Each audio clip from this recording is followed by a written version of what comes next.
할렐루야. 오늘 저녁에 또 은혜를 사모해서 나온 성도님들 한 분 한 분 예수님의 이름으로 환영하고 또 축복합니다. 담임 목사님께서는 오늘과 내일 양일간 오륜교회 DNA 세미나에 참석 중이십니다. 위하여서 꼭 큰 은혜의 시간이 될 수 있도록 기도해 주시기를 부탁드립니다. 오늘 말씀 탐내지 말라는 제목으로 하나님 말씀 전하도록 하겠습니다. 뉴욕 리디머 교회를 섬기시고 지금은 돌아가신 고 팀 켈러 목사님께서 한 번은 일주일 동안 하루에 한 가지씩 주제를 놓고 이른 아침에 특히 이제 남성들, 직장인들을 위한 그런 성경 공부 모임을 가지셨다고 합니다. 그래서 일주일에 하루에 한 가지씩 주제인데 특별히 죄에 대해서 그래서 저는 순서는 모르겠지만 교만에 대해서 시기에 대해서 게으름에 대해서 이런 죄들을 한 가지씩 다루는데 그 어떤 한 날은 이제 탐욕에 대해서 다루는 날이 있었습니다. 탐심에 대해서 이야기를 다루게 되는데 그날 참석자가 가장 적었다라는 이야기를 하시더라고요. 그 이야기가 좀 저에게 인상적이었나 봅니다. 탐심에 대한 이야기를 할 때 참석자가 가장 적었다. 그래서 목사님은 그 이유에 대해서 이렇게 이야기를 하셨는데 사람들은 탐욕이 자기 자신과는 별로 상관이 없는 죄라고 생각하는 것 같다라고 이야기를 했습니다. 여러분들은 어떠신가요? 탐심이 있으십니까? 탐내고 계십니까? 네. 나는 너무 욕심을 많이 내고 있어. 또는 나는 나 자신에게 돈을 너무 많이 쓰고 있어. 오히려 좀 그렇게 스스로를 대변하면서 좀 위로하면서 변호하지 않습니까? 그렇게가 더 쉽다 생각하는데 사람이 이 정도 욕심도 없냐? 이 정도는 자연스러운 거야. 나는 오히려 특히 여성분들, 죄송합니다. 특정 성별. 나는 오히려 나 정도는 나는 소박한 편이야. 사람들이 난 다른 사람들처럼 사치하진 않으니까 사람들이 잘 인지하지 못하는 죄 취급 별로 하지 않는 죄가 탐심인 것 같습니다. 성경이 탐심에 대해서 여러 차례, 여러 군데에서 경고하고 있음에도 불구하고 우리는 별로 탐심은 그런 거는 별로 죄 취급하지 않는 것 같아요. 듀크 대학교에서 가르친 스탠리 하우어워스라는 신학자가 제가 오늘 한 2번 정도 인용하려고 하는데요. 십계명이라는 책에서 이렇게 이야기하는데 인용해서 읽겠습니다. 그러니까 탐심은 질병, 상처나 질병 같은 게 아니라 탐심은 죄다. 문제는 우리가 이 세상을 살아가면서 이 탐욕을 야망이나 가족을 부양하는 일로 부르는 법을 터득했다는 사실이다. 우리는 탐욕이라는 단어 대신에 출세하는 것으로 부르는 법을 터득했다. 우리는 탐욕을 보다 나은 삶을 위해 노력하는 것으로 부르는 법을 터득했다. 그런 거는 탐욕이 아니라 그냥 출세하는 거지. 그런 건 탐욕이 아니라 좀 더 나은 삶을 위해서 자연스럽게 추구하는 거지. 그 정도는 탐욕이 아니라 그냥 야망이지. 또는 꿈이지. 내 드림이지. 드림카 이런 얘기 하지 않습니까? 드림하우스. 오늘 10계명 중 10번째 계명 탐내지 말라를 크게 3가지로 살펴보려고 합니다. 첫 번째, 이 10번째 계명인 탐내지 말라라고 말씀하신 게 무슨 뜻인지. 두 번째, 이 탐내지 말라는 계명을 우리가 어떻게 하면 완전하게 지킬 수 있는지. 잘 들어야겠죠. 세 번째, 왜 이 말씀을 우리에게 주셨는지, 왜 탐내지 말라고 하셨는지, 이 탐내지 말라가 무슨 뜻인지, 어떻게 이 계명을 완전하게 지킬 수 있는지, 왜 탐내지 말라는 계명을 우리에게 주셨는지 말씀을 살펴보겠습니다. 먼저 이 계명을 주신 뜻이 무엇인지 한번 생각해 보겠습니다. 본문을 다시 한번 천천히 읽어보면 좋겠는데요. 같이 읽겠습니다. 17절 말씀입니다.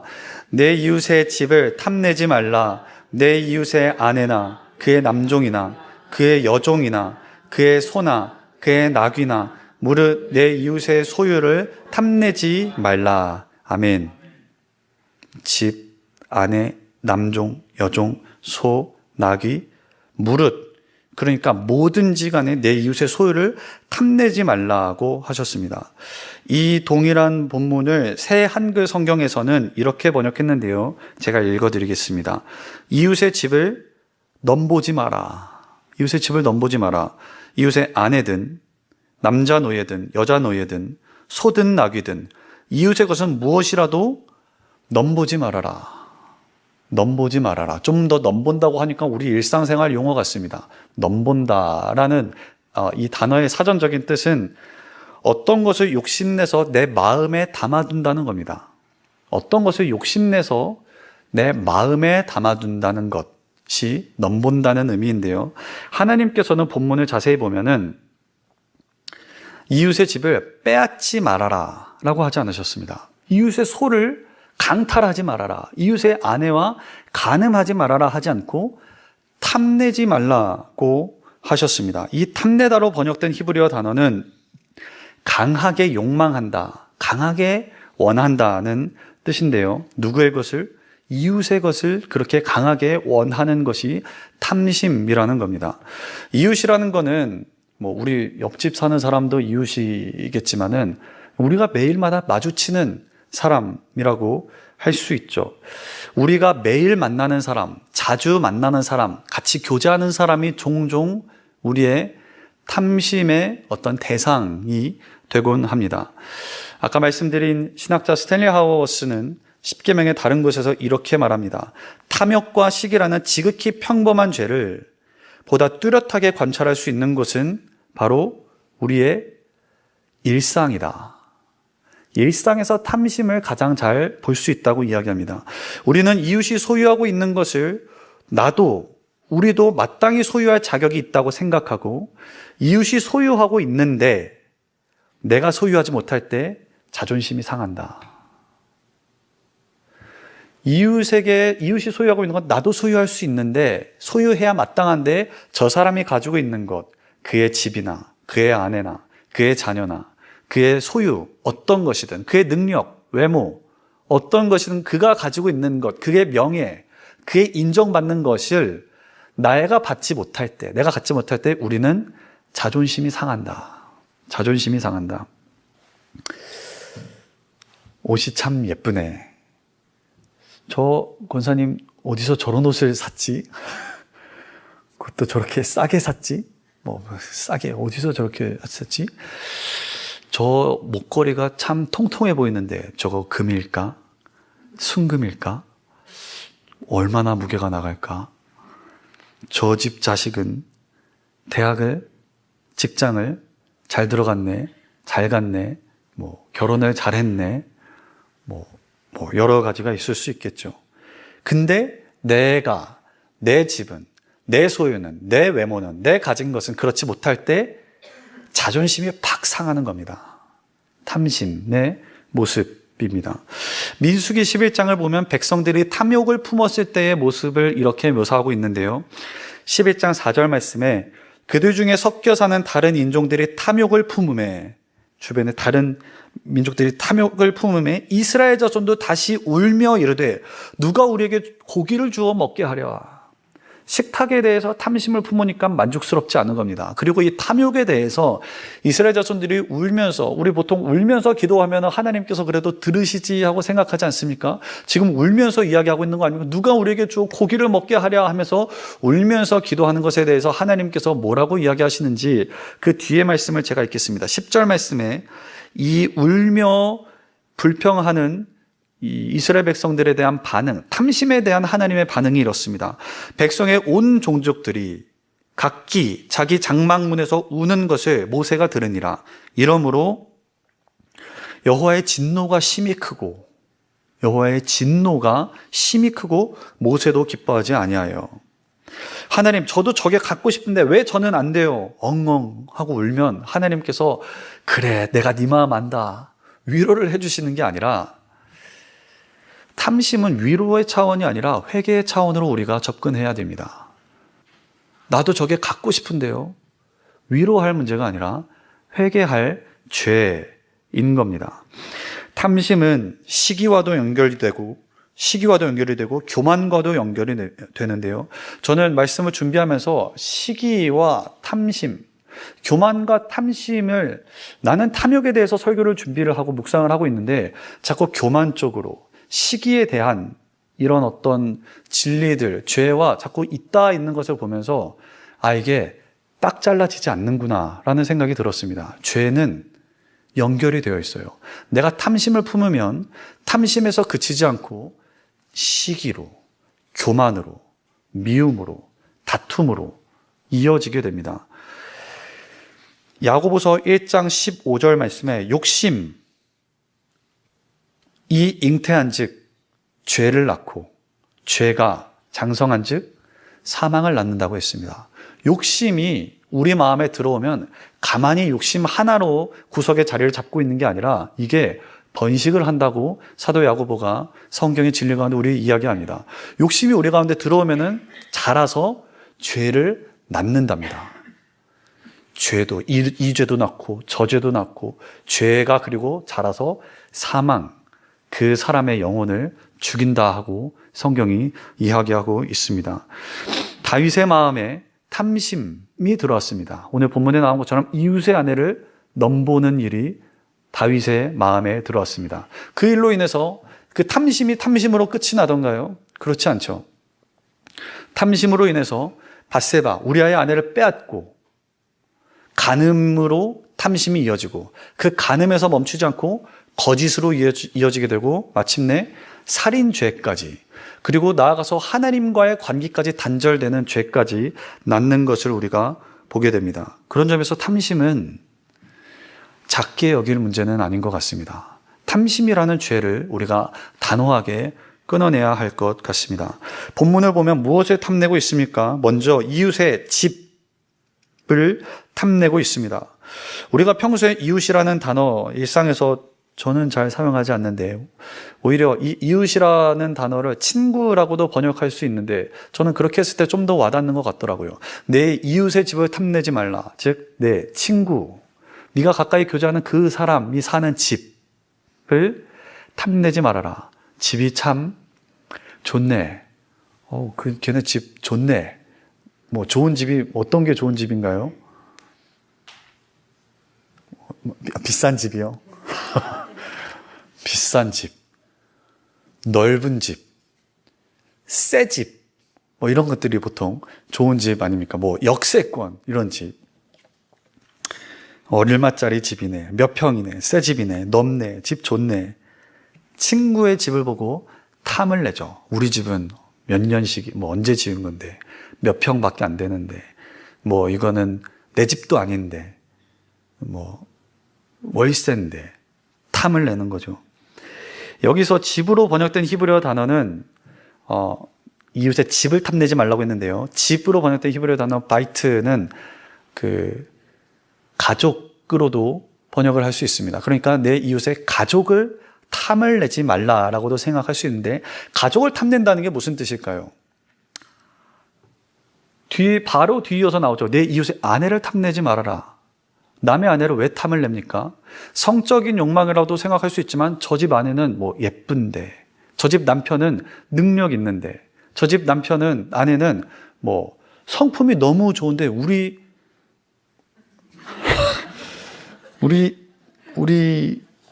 친구는 왜 그럴까? 친구가 아니라 우리 남편은 왜 그럴까? 저런 남편 또는 저런 아내와 산다는 것은 어떤 기분일까? 여러분, 지금 이 탐심의 문제는 이따가도 말씀드리겠지만 직접 그렇게 해서 간음을 한다는 것을 금지한 게 아니라 마음에서 일어나는 일을 금지하고 있습니다. 그렇게 생각하는 것, 그렇게 탐내는 것, 그렇게 마음에, 아까 넘본다는 게 마음에 품고 있는 거라고 했는데요. 그렇게 마음에 가지고 있는 것을 금하고 있는 겁니다. 어떤 더 이상적으로 보이는 다른 사람의 배우, 자녀, 그 가족을 넘보지 말아라. 성경이 말하고 있습니다. 오히려 성경은 이렇게 말합니다. 잠언 5장 18절 19절 말씀에 네가 젊어서 취한 아내를 즐거워하라. 네가 젊어서 취한 남편을 즐거워하라. 너는 그의 품을 항상 족하게 여기며 그의 사랑을 항상 연모하라. 네가 젊어서 취한 아내, 남편, 배우자의 품을 만족하게 여기고 그의 사랑을 항상 다른 데에 가서 드라마 보면서 드라마 남편 보고 내 남편 보고, 이게 남자와 여자의 비교 대상이 좀 다르다고 하더라고요. 남자는 자기가 굉장히 잘하고 있다고 생각을 한다고 많이 합니다.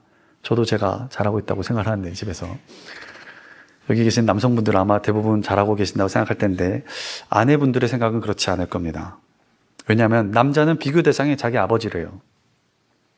아빠는 그렇게 하지 않았지만 나는 그래도 쓰레기는 버려준다. 쓰레기는 버리시나요? 저는 쓰레기 버리는데.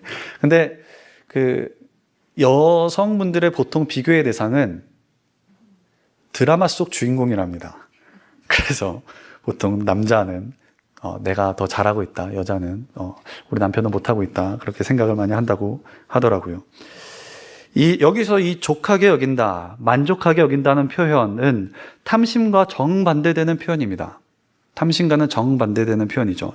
탐심은 일종의 불만족으로부터 나오는 불평입니다. 우리 집은 왜 이래? 내 남편은 왜 이래? 왜 나는 이것밖에 없어? 저 사람은 저렇게 많은데, 저 사람은 저렇게 근사한 인생을 사는데 나는 이게 뭔가? 내가 가진 거는 개털 같다. 나는 내놓을 게 하나도 없어. 그렇게 생각하는 겁니다. 불만족스러운 거죠. 탐심은 남의 것을 보고 관찰하고 묵상하고 비교하는 자리로 시작됩니다. 본문에 계속 반복되는 표현이 그애라는 단어가 반복되고 있어요. 내 이웃애라는 말까지 합치면 더 여러 번 나옵니다. 내 이웃의 아내, 내 이웃의 집, 그의 나귀, 그의 남종, 그의 여종, 그의 소, 그의 소유물을 탐내지 말아라. 그의 것, 다른 사람의 손에 있으면 똑같은 것도 더 귀해 보이죠. 남의 떡이 더 커 보인다고 자족할 줄 모르는 겁니다. 우리는 구약 성경을 보다가 신약으로 넘어오면은 구약보다 신약의 기준이 좀 더 높네라고 생각이 들 수도 있지만, 사실 성경을 자세히 보면 구약도 같은 기준으로 우리에게 다가오고 있다는 것을 알 수 있습니다. 그러니까 구약에선 예를 들면 구체적인 말이나 행위만 문제 삼지 신약에 와서야 마음의 문제를 다룬다고 생각하지만, 이 10계명만 자세히 살펴보더라도 1계명부터 9계명까지는 그렇다 치더라도 이 10번째 계명, 아까도 말씀드렸지만 무엇을 다루고 있습니까? 행위가 아닙니다. 탐내는 것, 행위의 문제가 아니죠. 탐낸다고 해서 제가 예를 들어 여기서 뭔가를 탐내고 있다고 할 때 겉으로 드러나 보입니까? 갑자기 눈이 커지면서 손으로 이렇게 갖고 싶다, 이런 걸로 보이면 저 사람 욕심내고 있네, 그렇습니까? 오히려 탐심하는 거는 우리 잘 겉으로 드러내지 않죠. 겉으로는 관심 없는 척, 고고한 척, 고상한 척, 힐끗 보지만 저거 얼마일까? 그렇게 하지 않습니까? 남의 집에 가가지고서는 자연스럽게 차 마시고 돌아오지만은 집을 들어가는 순간 스캔하면서 여긴 가전이 어떻고 다 안 보시는군요. 저만 보는 것으로. 겉으로 드러나지 않죠. 그러나 마음속에는 실상 온통 탐심에 사로잡혀 있을 수 있습니다. 여기에 10번째 계명에 무시무시한 점이 있는데요. 10번째 계명은 행동이 아니라 마음을 금지하고 있습니다. 마음을 금지하고 있습니다. 그런 마음을 품지 말라고 하고 있습니다. 탐내는 마음을 하나님께서 금하고 계십니다. 그러면 아까 말씀드린 두 번째 질문으로 넘어와서 어떻게 우리가 이 계명을 완전하게 지킬 수 있을까요? 마음의 문제인데, 10계명의 앞에 있는 계명들을 보며 생각할 수 있습니다. 나는 살인한 적 없어요. 난 도둑질 안 했어요. 간음도 한 적 없어요. 그러면 저는 10계명은 어느 정도, 그래도 이 정도는 내가 율법의 세세한 건 모르겠고 10계명 정도는 내가 완벽하게 지키고 있지 라고 생각할 수 있는데, 이 10번째 계명을 마주하는 순간 어떻습니까?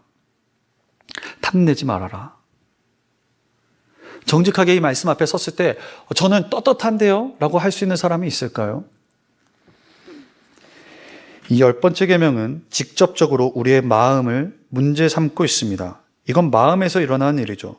우리는 거의 즉각적이고 본능적으로, 그리고 안 좋은 의미에서의 자연스럽게 탐심을 품고 살아갑니다. 자연스럽게 탐내면서 살아갑니다. 어린아이들도 탐내면서 살아갑니다. 제가 요즘 그걸 많이 느끼고 있는데 탐내면서 살아갑니다. 욕심을 내요. 겉으로 티내는 건 하수죠. 속으로 자존심 상해하면서 탐을 냅니다. 신학자 칼뱅은 이렇게 이야기하는데요. 만일 우리가 도둑질하지 말라, 살인하지 말라, 간음하지 말라라는 계명을 읽게 된다면 우리 각자는 이 계명 앞에 떳떳하다 생각할 것입니다. 하지만 탐내지 말라는 계명에 이르면 하나님은 매우 예리한 수술용 칼로 우리의 마음의 가장 깊은 곳뿐 아니라 우리의 모든 생각과 상상력까지도 파헤치실 것입니다. 탐내지 말라라는 계명에 오면 그 말씀 앞에 정직하게 서게 되는 순간 우리의 마음에, 양심에 낱낱이 하나님 앞에 우리가 얼마나 악한 동기를 품고 살아가고 있는지 낱낱이 드러나게 된다는 겁니다. 제가 생각했을 때 성경에 나오는 인물 중에서 가장 하나님 말씀, 율법을 지키려고 몸부림치며 애쓰며 살았던 인물 중 한 사람이 사도 바울이라고 생각해요. 사도 바울 자신도 빌립보서에서 이렇게 말하고 있지 않습니까? 나는 유대인 중에 유대인이고 율법으로는 바리새인 중에 바리새인이고 율법의 의로는 흠이 없는 사람이다. 그렇게 고백하고 있지 않습니까? 그러는 사도 바울이 실제로 이 10번째 계명을 상고해보고 묵상했을 때 로마서 7장에서 이렇게 말하고 있습니다. 7장 7절 말씀에 7절과 9절 말씀을 제가 읽겠습니다. 그런즉 우리가 무슨 말을 하리요? 율법이 죄냐? 그럴 수 없느니라. 율법으로 말미암지 않고는 내가 죄를 알지 못하였으니 곧 율법이 탐내지 말라 하지 아니하였더라면 내가 탐심을 알지 못하였으리라. 9절입니다. 전에 율법을 깨닫지 못했을 때에는 내가 살았더니 계명, 즉 율법이 이름에 죄는 살아나고 나는 죽었도다. 무슨 말씀입니까? 탐내지 말라라는 계명을 생각해 볼 때 내가 죄인이구나. 이건 내가 어떻게 컨트롤할 수 없는, 길들일 수 없는 내 마음에 거의 즉각적으로 나오는 다스릴 수 없는 죄구나라는 것을 바울이 깨달았다는 겁니다. 다른 죄에 대해서는 그래, 내가 이만하면 잘 지키고 있어. 그러나 탐심을 생각할 때는 나는 죄인이구나라는 것을 고백할 수밖에 없습니다. 그러니까 제가 아까 드렸던 두 번째 질문, 어떻게 이 계명을 지킬 수 있는가라는 질문에 대해서는 지킬 수 없다. 우리는 이 계명을 우리 힘으로 지킬 수 없다라고 우리는 정직하게 말할 수밖에 없습니다. 그러면 하나님께서 지킬 수도 없는 계명을 세 번째인데요. 왜 주셨을까요?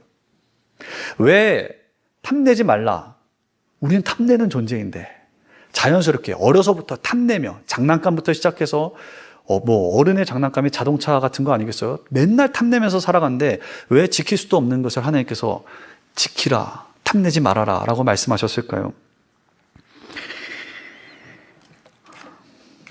아무도 탐심으로부터 자유로울 수 있는 사람이 없습니다. 결국 계명을 통해 우리 마음의 상태를 들여볼 때 죄인이란 사실을 고백할 수밖에 없는데 사도 바울이 로마서에서 이렇게 이야기합니다. 그러나 죄가 기회를 타서 계명으로 말미암아 내 속에서 온갖 탐심을 이루었나니. 사도 바울처럼 철두철미하게 하나님 말씀을 지키려 했던 사람도 그 마음속에 이렇게 고백해요. 온갖 탐심이 내 안에 꽉 찼다라고 바울이 고백할진데 우리는 어떻습니까? 우리가 탐심으로부터 자유롭다고 말할 수 있겠습니까? 아무렇지도 않다. 아무것도 난 욕심이 없다라고 얘기할 수 있겠습니까? 하나님께서 우리에게 이 계명을 비롯한 이 10번째 계명을 비롯한 율법을 주신 이유에 대해서 성경은 로마서 3장 20절 말씀에 이렇게 말하고 있습니다. 그러므로 율법의 행위로, 그러니까 율법을 지켜서 의롭다 하심을 얻을 육체가 없나니 율법으로는 죄를 깨달음이니라. 하나님께서 우리에게 율법을 주신 목적이, 중요한 목적이 여기에 있습니다. 이 율법으로는 의롭다함을 얻을 목적으로 주신 게 아니라 이 율법으로는 죄를 깨달음이니라. 탐심의 이 말씀 10번째 계명에 직면했을 때 정직하게 우리가 보면 볼수록 무엇을 깨닫습니까? 나는 죄인이구나. 내가 신앙생활을 얼마나 오래 했건 성경을 얼마나 많이 읽었건 오히려 많이 읽으면 읽을수록 깨닫게 되는 게 무엇입니까? 나는 할 수 없네. 내가 내 의로 어떻게 도저히 해볼 수가 없네. 나는 죄인이구나 라는 사실을 발견하지 않습니까? 오히려 신앙의 초보에 있을 때에, 그리스도의 도의 초보에 있을 때에 내가 할 수 있다고 생각하는 것 같아요. 마치 지금 좀 적당히 어두우니까 솔직히 제 눈엔 지금 먼지가 하나도 안 보이거든요. 먼지가 없습니다. 먼지가 없는데 여기에 뭐 불을 끈다면 더 말할 것도 없겠죠. 그런데 여기에 직사광선이 비친다면 어떻겠습니까? 태양빛이 비치고 적당히 그림자가 뒤에 배경으로 깔려있다면 어떻겠습니까? 아마 갑자기 마스크 꺼내서 쓰는 분들도 계실 거라 생각해요. 빛이 밝아지면 밝아질수록 어둠이 더 드러나는 법입니다. 우리가 하나님의 말씀을 들여다보면 들여다볼수록, 이 율법의 말씀, 계명의 말씀을 들여다보면 들여다볼수록 전에는 심상치 않게 여겼던 것들, 뭐 별것 아닌 것들, 누구나 다 그렇게 살지 하는 것들이 점점 하나님께로 가까이 가면 가까이 갈수록, 빛으로 나아가면 나아갈수록 죄로 여겨지게 되는 겁니다. 시편 119편 130절 말씀에 주의 말씀을 열면 빛이 빛이여 우둔한 사람들을 깨닫게 하나이다. 주의 말씀을 열면 빛이 빛이여 우둔한 자들을 깨닫게 하나이다. 하나님의 말씀이 하는 역할이 그렇습니다. 빛을 비추는 것. 그래서 우리가 얼마나 대단한 사람인가, 뭐 탐심으로부터 자유로운 사람인가가 아니라 네가 얼마나 할 수 없는 존재인지, 네가 얼마나 그리스도를 떠나서는 아무것도 할 수 없는 존재인지를 깨닫게 하는 데에 목적이 있습니다. 우리 자신이 철저히 하나님의 의에 대하여, 의를 행하는 것에 대하여, 선함에 대하여 무능한 죄인이라는 것을 깨달을 때 비로소 우리에는 나에게 구원자가 필요하구나, 나에게 구세주가 필요하구나, 나를 이 사망의 몸에서 건져주실 분이 필요하구나라는 진리에 비로소 도달할 수 있게 됩니다. 우리 힘으로는 도저히 도달할 수 없고 만족시킬 수 없는 하나님의 그 율법의 기준을 완전하게 만족시키신 분, 참 하나님이시자 참 인간이신 분이 우리에게 필요함을 깨닫습니다. 따라서 이 말씀은 죄를 깨닫게 하고 우리를 구주 되신 예수 그리스도께로 인도하기 위해서 존재합니다. 로마서 8장 3절과 4절 말씀입니다. 율법이 육신으로 말미암아 연약하여 할 수 없는 그것을 하나님은 하시나니 곧 죄로 말미암아 자기 아들을 죄에 있는 육신의 모양으로 보내어 육신의 죄를 정하사 육신을 따르지 않고 그 영을 따라 행하는 우리에게 율법의 요구가 이루어지게 하려 하심이니라. 우리가 할 수 없는 그것을 하나님은 하시나니 곧 하나님께서 그 아들을 보내셔서 율법의 요구가 이루어지도록, 그래서 우리가 스스로 도저히 얻을 수 없는 그 그리스도의 하나님의 그 완전한 의를 우리에게 전가해 주시는 겁니다. 전가해 주시는 겁니다. 사실 우리는 마음의 문제까지 갈 것도 없죠. 우리의 말, 드러나는 우리의 행실, 정직하지 않지 않습니까? 별것 보잘것없지 않지 않습니까? 그다지 선한 의도, 동기 아니지 않습니까? 그런 우리를 위해서 예수님께서 오셨고 나에게 없는 완전한 의를 이루어 우리에게 전가해 주셨습니다. 그래야 아무 공로도 없고 의로움도 없는 우리에게 주님의 의를 전해 주셨고 우리의 연약함, 우리의 허물, 우리의 죄, 우리의 부끄러운 것, 우리의 이기적인 것, 우리의 죄투성인 것을 예수님께서 십자가에서 대신해서 가지고 가셨고 짊어지시고 십자가에서 죽으셨습니다. 예수님께서 하신 일입니다. 십자가에서 죽으실 때 수치되는 것은 가져가시고 완전한 것은 우리에게 주셨습니다. 어떤 대가가 필요합니까? 무엇을 주님께서 요구하셨습니까? 이만치 그래도 너가 이만큼은 기도해라, 이만큼은 헌금해라, 뭐 이만큼은 봉사해라, 성경은 이만큼 알아라. 아무것도 요구하시는 게 없고 다만 성경이 뭐라고 이야기합니까? 은혜로, 거저, 일하지 아니한 자에게 거저 주시는 바 이 은혜를 오직 믿음으로 말미암아 의롭다 하심을 얻었고 구원을 얻었다라고 이야기했습니다. 에베소서 3장 말씀에 오직 그 은혜를 믿음으로 말미암아 구원을 받았으니 이것은 너희에게서 난 것이 아니오 하나님의 선물이라. 하나님께서 선물로 주신 것을 기쁨으로 믿음으로 받아들일 수 있기를 바랍니다. 영혼의 구원뿐만 아니라 우리의 마음까지도 주님께서 구원해 주십니다. 탐심을 가지고 사는 사람, 마음이 자유로운가요? 탐욕에 사로잡힌 것, 끊임없이 다른 사람을 부러워하며 어떤 나에게 없는 것을 원하며 사는 갈망하며 사는 마음은 사실 그 자체로 고통 아닙니까? 지옥 아닙니까? 나에게 없는 재산, 지혜, 학벌, 배우자, 자녀, 건강, 지식, 끊임없이 부러워하면서 쪽팔려 하면서, 죄송합니다. 갑자기 부끄러워하면서 사는 것. 부끄러워하면서 사는 것. 이전에는 탐심에 사로잡혀 만족을 모르던 우리 마음에 하나님께서는 하나님 한 분을 소유함으로 만족할 수 있는 길을 누구에게나 주셨습니다. 어느 정도 소유가 있어야 만족할까? 소유로 만족을 얻지 않는다라고 주님께서 오히려 말씀하시죠. 돈을 사랑하는 사람은 돈으로 만족할 수 없습니다. 지식으로 뭔가 해결하고자 하는 사람은 오히려 전도서에서 뭐라고 이야기합니까? 책 읽는 것, 책 짓는 것, 끝이 없고 공부하는 거는 피곤하게 만든다. 피곤하게 만든다.